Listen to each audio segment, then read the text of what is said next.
In post-World War I Germany, the law had been a most respected entity, with the country regaining some stability, in part due to capable lawyers and judges, many of them Jewish. In 1933, no law could inhibit Germany's political and military rise to power. In a step-by-step process, the National Socialist government dismantled constitutional law, usurped justice, and created a lethal totalitarian system that soon engulfed Germany and all of Europe. Redefining the nation as a pure political and biological organism, the Nazi government imposed legislation that reinforced its ideological program in all aspects of German life, with a focus on race, business, religion, and medicine.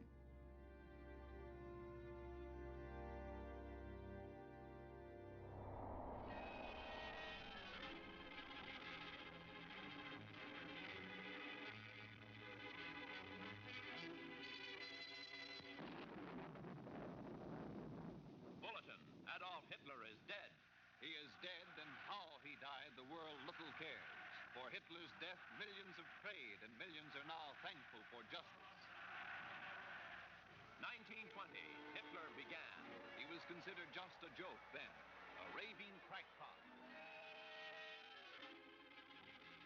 At the dawn of the National Socialist Party in Munich in 1923, a little-known Austrian political upstart by the name of Adolf Hitler naively attempted to overthrow the Weimar government of President Friedrich Ebert.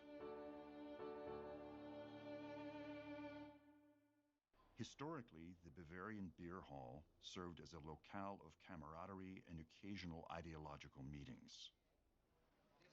The Beer Hall Putsch took place in November of 1923.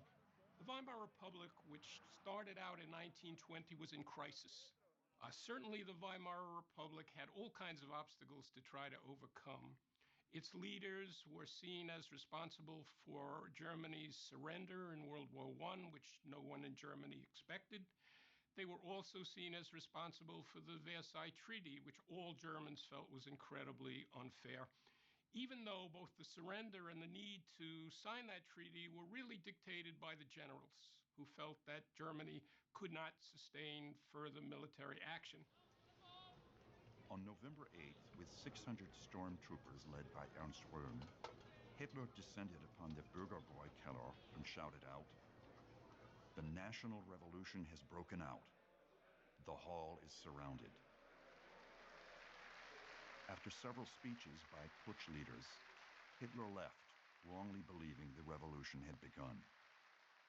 Having created a political movement out of what was a very small German Workers' Party, Adolf Hitler, inspired by what Benito Mussolini had done in Italy, where he had been able to organize a march on Rome, which put him in a position of power, felt that he could do the same thing.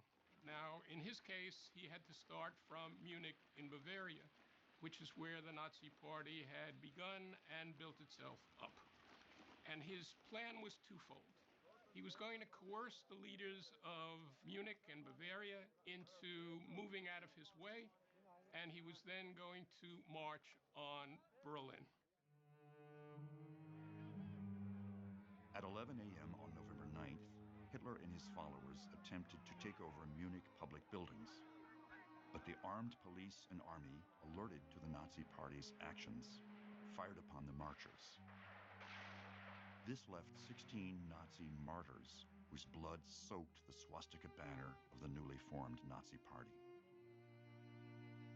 In 1923, there was a great deal of economic turmoil in Germany, and Hitler decided to seize the occasion to try to dismantle the democratic process in Germany and essentially establish a dictatorship.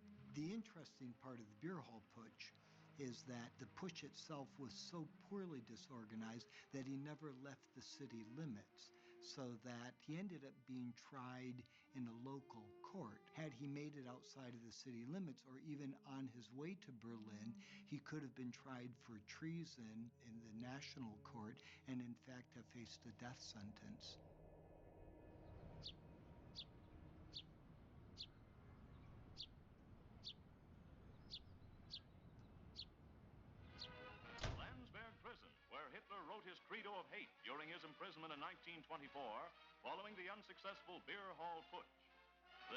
a hallowed shrine to official Nazis, but to American GIs, it's just a jail that Hitler never should have left. Although Hitler was sentenced to 5 years in Landsberg prison, he was imprisoned less than 9 months, during which time he continued to build his party network and dictate his blueprint for the Nazi party program. Mein Kampf provided the seminal ideas for the party's attack on Jews and communists, based upon political and racial laws. Once Hitler realized that he wasn't going to be able to take power by force, he decided he had to use the political processes to attain power. And he manages to build the most successful political party in Weimar Germany and become the most successful leader. And you know, it's amazing because up until the elections of 1930, it doesn't look like he's getting anywhere. He had this idea, build it and they will come, that if he created the infrastructure for a wide-scale political movement, the opportunity would come along. He recruits, he develops propaganda techniques, he learns to use technology, he recruits a successful group of lieutenants.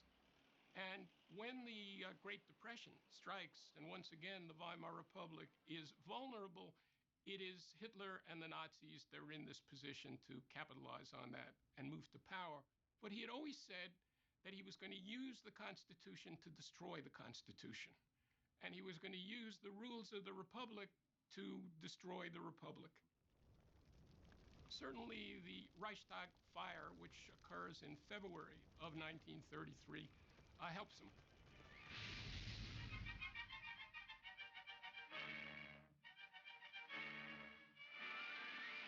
Here you see the Reichstag, the German House of Parliament in Berlin, which has been seriously destroyed by fire. The Reichstagsfire was essentially the 9/11 of Germany. Adolf Hitler had been chancellor of the country for less than a month. There were crucial national elections a week away. And suddenly, this very symbol of German democratic process goes up in flames in an arson attack. The Nazis exploited this event to great effect. The Hitler government immediately blames the communists for this, and the next day Hitler approaches the president and he says, we need to suspend civil liberties. Hindenburg was hesitant, but ultimately signed, and that essentially was the first major step in the dismantling of the democratic system.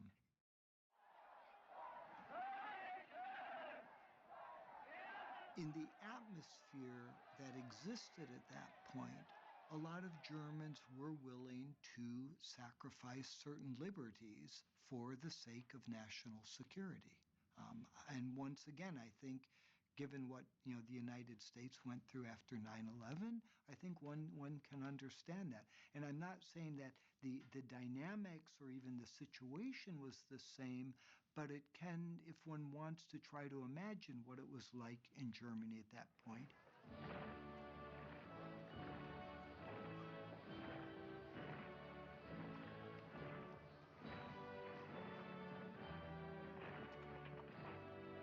Germany changed with the seizure of power in January 1933 dramatically, but not immediately. It was actually an extended process that the Germans called the Gleichschaltungsprozess. By labeling the Reichstag fire as a terrorist attack by the communists, Hitler convinced President Paul von Hindenburg to suspend all civil liberties. Hindenburg did not like Hitler. He could not even stand to be in the same room with the man, but the political constellations of things were such that he appointed Hitler as chancellor. Hitler then, along with the other Nazis, set about systematically dismantling the various pieces of democratic process. Some of it through legal means, some of it just subverting the system and ignoring certain laws.